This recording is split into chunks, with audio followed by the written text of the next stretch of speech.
Okay, in section 5.3, we're going to talk about a special probability distribution called the binomial probability distribution. So this is a special case of when we were talking about probability distributions in 5.2. Okay, so for a situation to result in a binomial probability distribution, it must satisfy these 4 criteria, or 4 rules. Okay, so the first rule is that the procedure must have a fixed number of trials.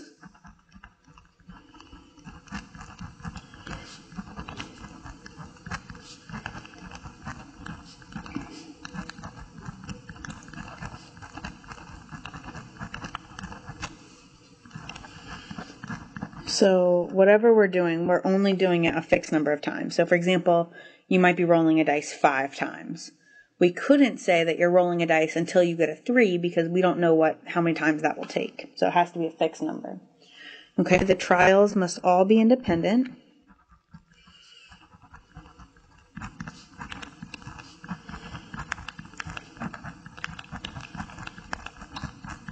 Okay, the third one is that each trial can only have 2 outcomes.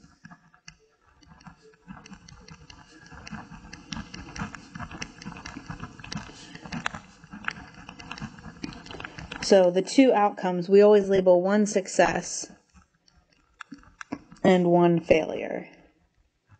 Now, success might not always seem like, a super positive thing. Like, if we're flipping a coin, success could just be getting ahead, and failure could be tails. So it's just kind of what you define it to be. And then the fourth thing is that the probability of success stays the same each time. So the probability of success is the same for all trials.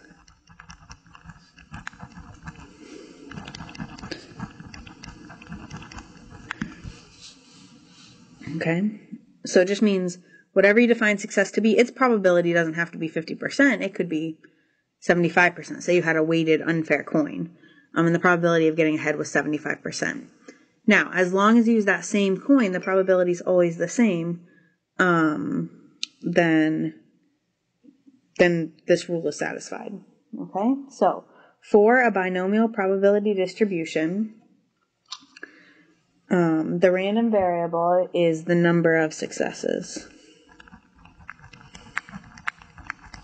So we count out of however many, our fixed number of trials, how many successes we could get.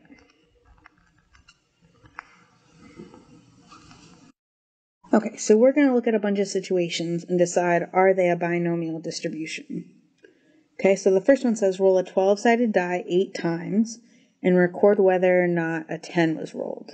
Okay, so does it have a fixed number of trials? Yes, because we're doing it 8 times. Okay, and the trials are all independent because if you roll a dice 1 time, then the second time, the first time doesn't have any impact on the second time. So they are independent. Here we only have 2 outcomes. Now you might say a 12-sided die, we have 12 outcomes. But all we care about now is whether or not it was a 10. So we'd say 10 is a success and not 10 is a failure. Okay, and then number 4, the probability being the same. Well, every time you roll the die, you've got a 1 in 12 chance of getting a 10. So that means the probability of success is the same. So this would be binomial. Okay, number 2, it says survey 10 random adults. Do you regularly watch the 6:30 evening news? Okay, so our fixed number of trials, we only have 10 adults. Okay, the trials, we're assuming that just random, that means they're independent of each other. Each trial only has 2 outcomes, either they watch the news or they don't. And we don't know what percentage of people watch the evening news, but we would assume that each person has the same probability. So we'd say yes, this is also binomial. Okay, number 3, it says survey 10 adults and ask them, which news do you prefer? CBS, ABC, NBC, CNN, or Fox. Okay, now this does have a fixed number of trials, and it would be independent, but it's not binomial because there are more than 2 outcomes. In fact, there are 5.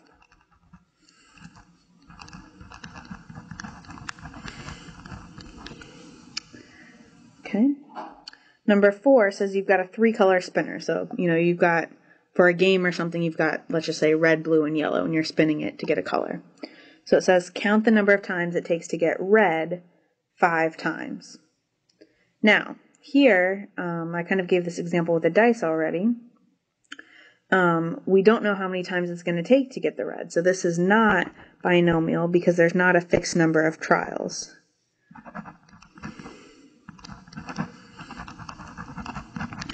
So for example, if it could only take 5 times to get red, it could take 20 times to get red 5 times. So we just don't know.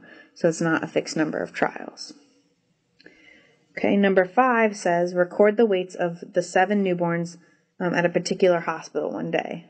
Well, this is not going to be binomial because there's more than 2 outcomes, or more than two outcomes. One baby could be 5 pounds 6 ounces, another one could be 9 pounds 8 ounces, 9 pounds 2 ounces, whatever. There's just lots of different outcomes. Okay, number 6 says quality control personnel at a light bulb factory randomly pick a sample of 25 newly made light bulbs and record the test of each bulb. Okay. So here we've got a fixed number of trials. They're choosing 25 light bulbs. Now, here we kind of have to say maybe because about the independent issue. Okay, if they're replacing the bulbs, then each trial would be independent. If not, so as long as they're replacing the bulbs, then the answer is yes. Okay, there's only 2 outcomes: either the light bulb doesn't work or it does, and we'd assume that the probability of the light bulb working is the same. Okay, number 7 says survey 1,000 kids and ask them what your favorite color is. Okay, now surveying 1,000 kids is great. That's our fixed number of trials. We'd assume that they're independent. But, if you survey 1,000 kids on what their favorite color is, you're going to get, 900 different answers. So, some kid will tell you that their favorite color is clear or something, So there's more than 2 outcomes.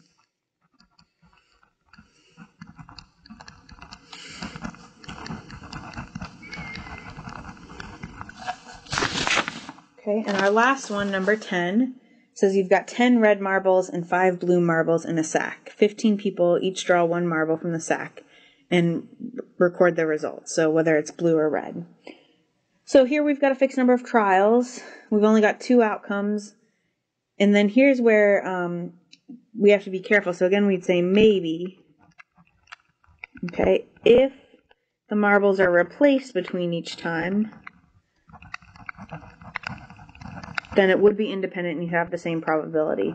So it would be yes. If not, then we're breaking rules 2 and 4, so no. Now, in section 5.2, when we had a probability distribution, we were given the table with the probabilities. With the binomial, one reason it's special is we actually have a formula that we can use. Okay, so we've got this formula right here. So that for the probability of X successes, we can use this probability, and we'll go through what all the symbols mean. Okay, so the binomial formula is used to find the probability that there will be X successes. So whatever you're plugging in,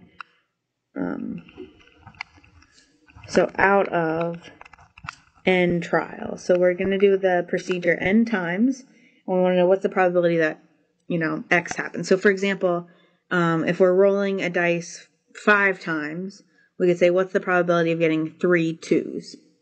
Okay. So the symbols here, N is the number of trials, P is the probability of success for any one trial, Q is the probability of failure. Okay, so now if we know the probability of success, then Q is always equal to 1 minus P. X is the number of successes, and N minus X is the number of failures. Now your calculator, we'll use the formula a couple times, but you can also use your calculator to do this. So to do this, you hit the second button and the vars button. The vars button is the one that's just to the left of the clear button. So it's right under the arrows. So you hit second vars, that brings up the distribution menu. Okay. And then you're going to scroll down to number 0 for binom PDF. Okay. So then you hit enter. And that's going to take you back to the home screen.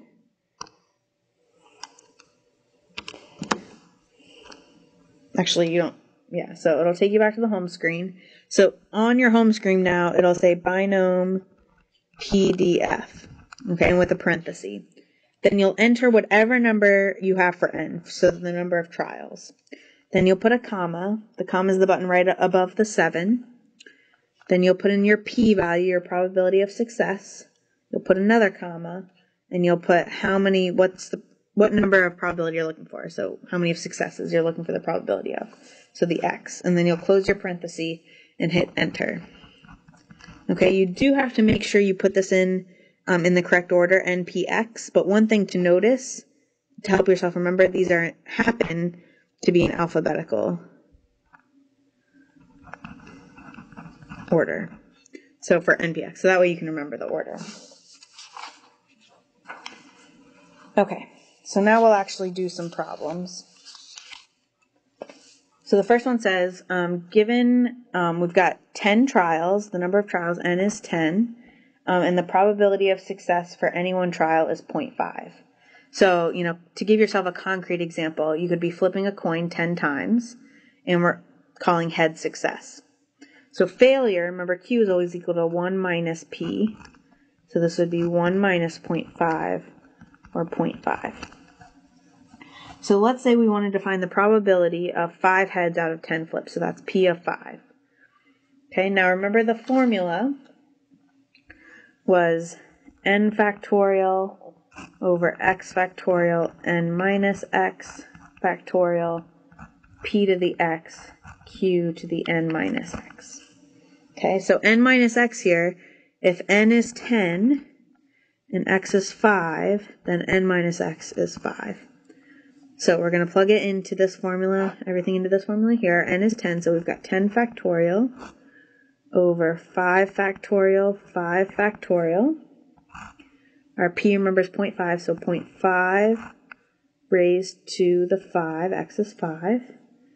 And then q is also 0.5, so 0.5 raised to the 5th. Okay, now when you're putting this in your calculator, you'd want to put it in this way. So you'd put 10 factorial, remember that's math over to PRB, and you find the factorial, divided by, and then you'd put your denominator in parentheses, 5 factorial, close your parentheses, okay, and then times, and then you could put 0.5, and then your caret button, which is right under clear, 5, times 0.5 caret 5. And when we do this, we end up with 0.246. Okay, so what this means is there's a 24.6% chance of getting 5 heads, so exactly 5 heads, out of 10 flips. Okay, now we would expect that would be the most likely number, but it's still not, a huge percent. You've got about, 1 in a 4 chance of getting exactly 5 heads. Now, if we want to know what's the probability of getting 8 flips, okay, so here we'd expect it to be less because we know you're less likely to get 8 out of 10. So if x is equal to 10, then n minus x is equal to 2. So our formula, we'd have 10 factorial, that's our n, over 8 factorial, 2 factorial, then 0.5 raised to the 8, and 0.5 squared. Okay, when you put this in your calculator, very similar to how we did above, you'd get 0.044. So that means there's only a 4.4% chance of getting 8 heads out of 10 flips.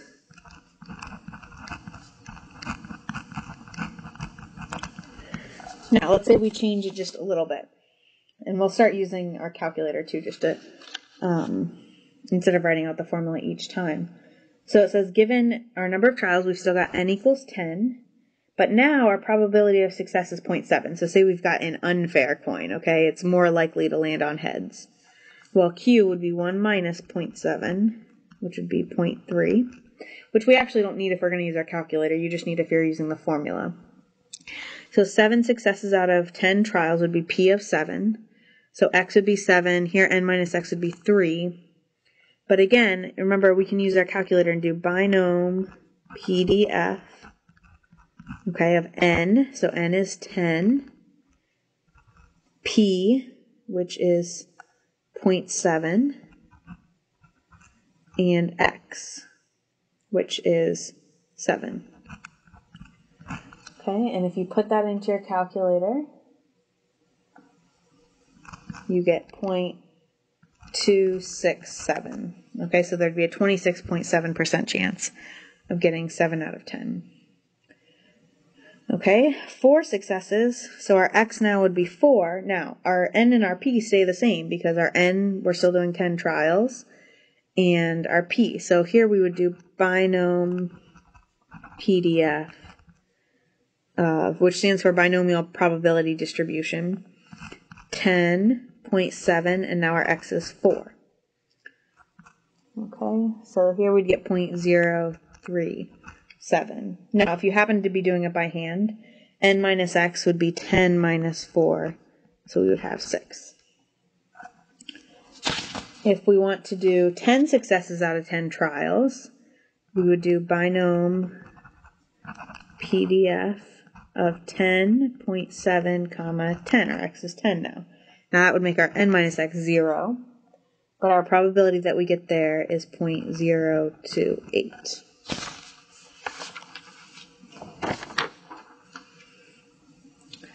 Okay, so now in number 3, we're going to do 32 trials and let the probability of success for any one trial be 0.35.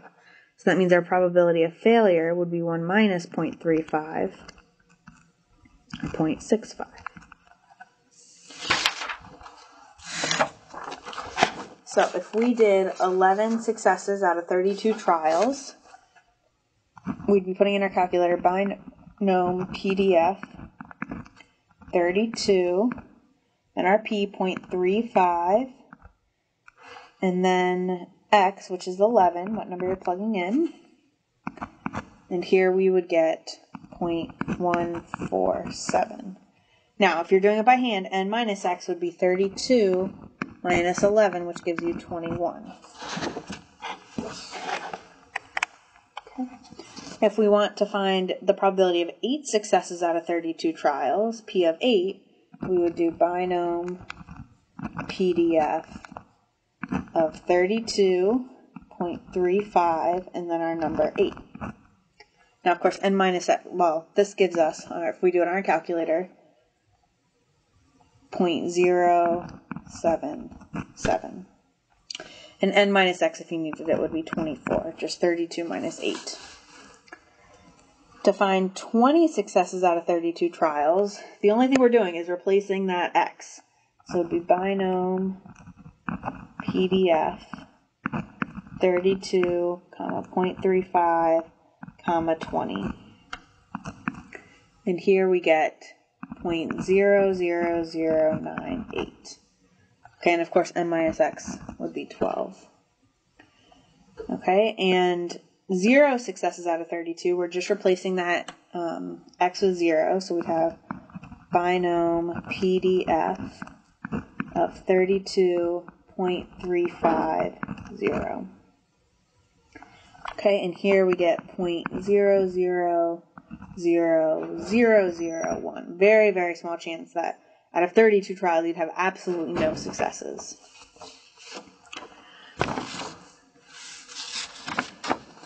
Okay, so number 4, instead of just kind of doing random things, we're actually going to switch to some applications. So number 4 says you take a test of 10 multiple choice questions, each with 4 possible answers. So you got multiple choice, just think A, B, C, and D. Okay, unfortunately you haven't studied and you have absolutely no clue about any of the answers. So you guess randomly on each question. So first we want to know, does this describe a binomial distribution? Well, we've got a fixed number of trials. Those are our 10 questions. Each trial would be independent, meaning how you answer the first question isn't going to affect how you do on the second. Now, you might think, well, there's not 2 outcomes. We've got 4 outcomes. But if we're talking about your score on a test, there are 2 outcomes. You either get it right or you get it wrong. Okay? And then the probability of getting it right, if you're just guessing, each time would be 1 out of 4, 0.25, since we have 4 choices. So this is a binomial distribution. So the number of trials, our n, is 10, because we've got 10 questions. We define success here as getting a question right.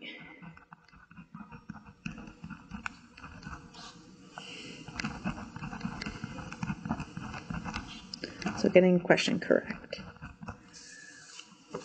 Now our probability of success, since there's 4 answers and you're just guessing, would be 0.25 or 1 out of 4, which means our probability of failure is 0.75. Okay, so our random variable x represents the total number you get right. So total number out of 10 you answer correctly.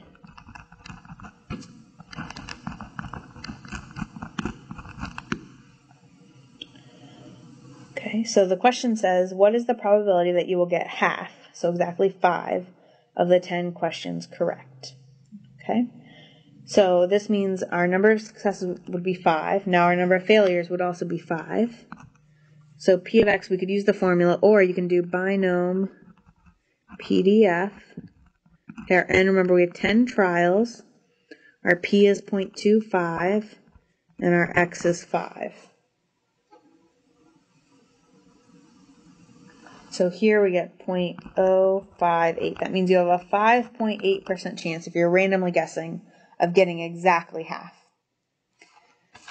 Okay, now the next part says, what is the probability that you will get at least one of the 10 questions right? Well, at least one, remember, means 1 or more. And what we've learned about complements, it's the complement of none. So this is going to be 1 minus P of 0. P of none correct. So we do 1 minus binom PDF. We've still got 10 trials. Probability for success is 0.25. And we're answering 0 questions correctly. So if we do 1 minus that, we get 0.943. So this means if you're randomly guessing, you've got a 94.3% chance of getting at least one question right.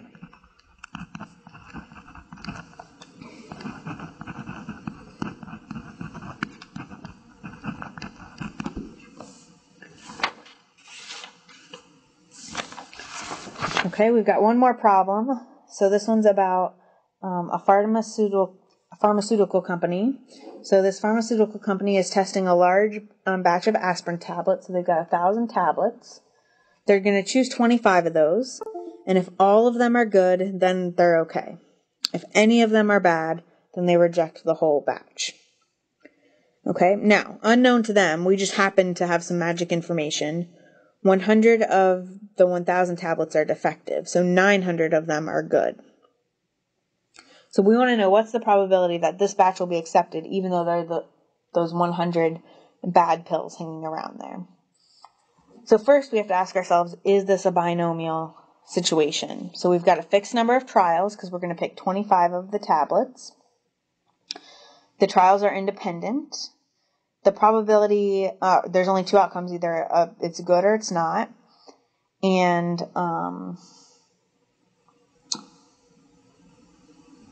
the probability would be of success would be the same each time. Okay, so we're going to define success as a pill being good.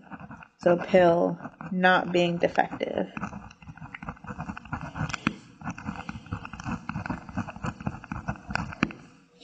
So the random variable x represents the good pills out of the trials, number of trials, which would be 25.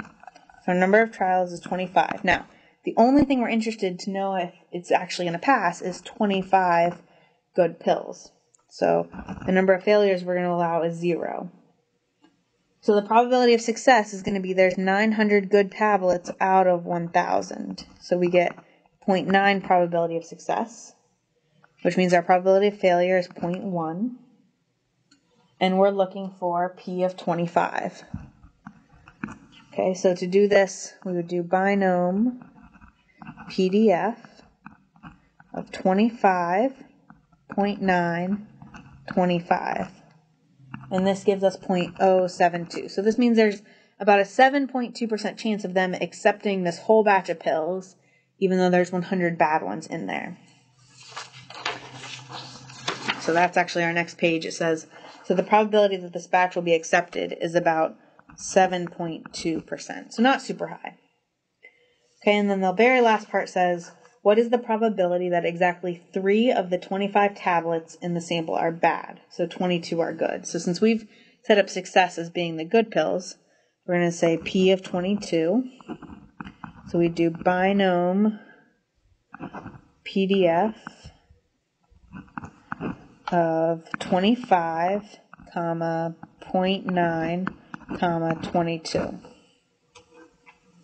And here we get 0.226. So there's about a 22.6% chance that exactly 23 that if you do that random sample of 25, exactly 3 will be bad and 22 of them will be good.